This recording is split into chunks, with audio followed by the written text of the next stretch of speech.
Howdy folks, Erik Darling here with Erik Darling Data as usual. You should be used to that by now. If you're not, I'm sorry.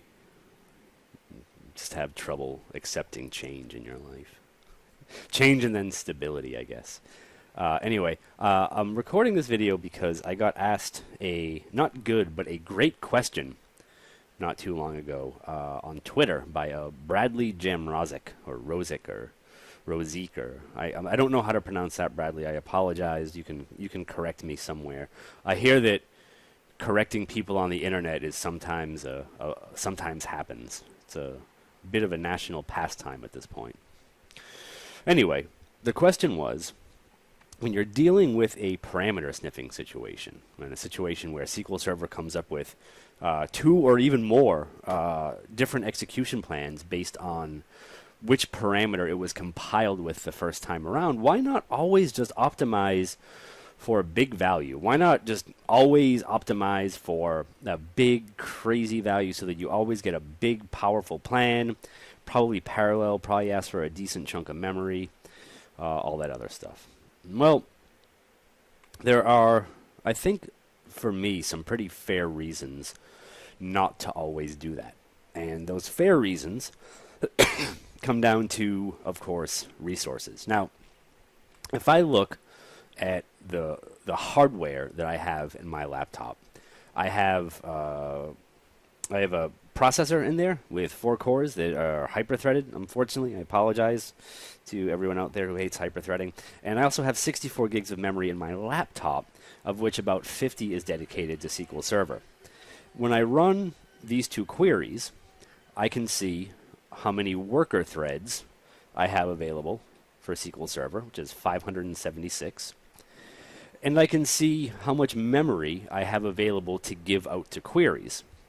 If I go down here and I zoom in a little bit, I can see that my total and my available memory are about the same, and this is how much memory in gigs I can give out to queries for memory grants. Memory grants is, of course, memory that queries ask for outside of the usual I have to run stuff to do other things like sort or hash or, do some column store stuff that, that consumes additional memory. And these are limits.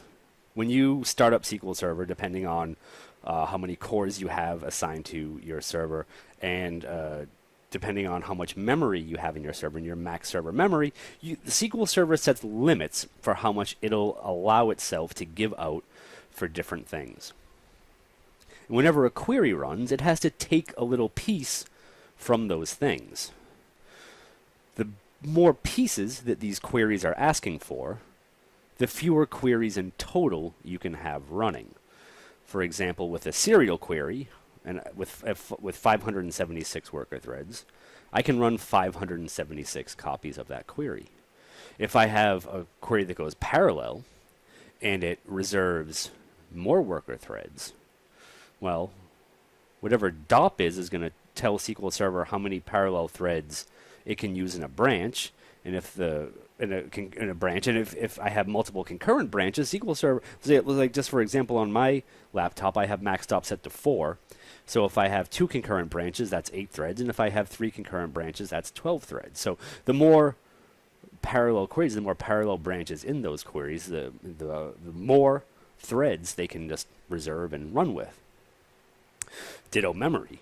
If a query comes along and asks for a large memory grant, and SQL Server is able to grant the entire thing, well, if I have a query that asks for 1 gig of memory, and currently I can run just about 37 of them, or let's just say 36 to be safe. If I have a query that asks for 10 gigs of memory, I can run far fewer of them concurrently.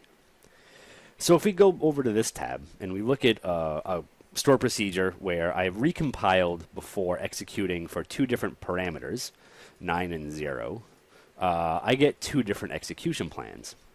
This top plan is a serial plan, and if I look at how much memory it asks for, it's about 17 megs. 17112. And if I look at how many threads it asks for, F4 over here, it's just 1 because it's a serial query. This will come in handy in a minute. If I look at the second query, look at the select operator, This thing has asked for, let's see, 7794944. That's a 7-digit number. So that's, since it's 779, I'm going to say that's 7.8 gigs of memory, as opposed to 17 for the serial query. If you remember what's on that other tab about 37, I can't run as many of these at once as I can of the other one at once. Far fewer, in fact. If I look at how many threads this thing asked for, sorry, we're going to have a dance party for a moment.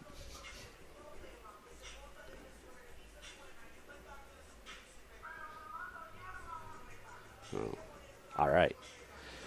You know, I'm always worried about playing music while I'm recording a video, but you know what? It's all right with me. Anyway, if we look at how many threads this query reserved, we can see that we had one branch that was available to execute concurrently, and we reserved 4 threads. So that's not a ton.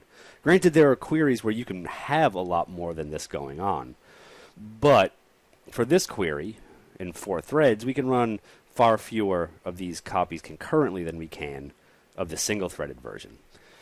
So for me, when I think about why not just optimize for a big value, right? Why not just have every query run as forcefully as possible?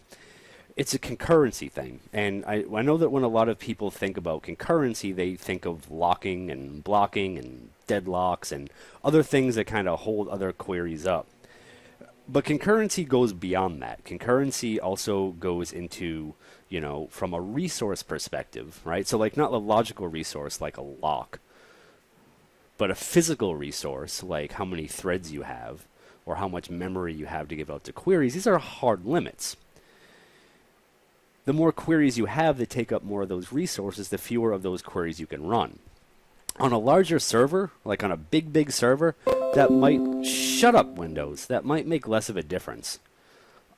On a smaller server, say that's maybe already a little bit underpowered for your workload, you might end up with a pretty bad situation. If you run out of worker threads, you hit a weight called thread pool. If you run out of memory to give out to queries, you hit a weight called resource semaphore. So when asked why not just go with the big plan, well, it's because of that. Because you have hard limits inside of your SQL Server for how much you can give out to queries. Of course, if you don't care about concurrency, then the problem is solved for you. Anyway, my name's Erik Darling with Erik Darling Data, and thank you for watching. Bye.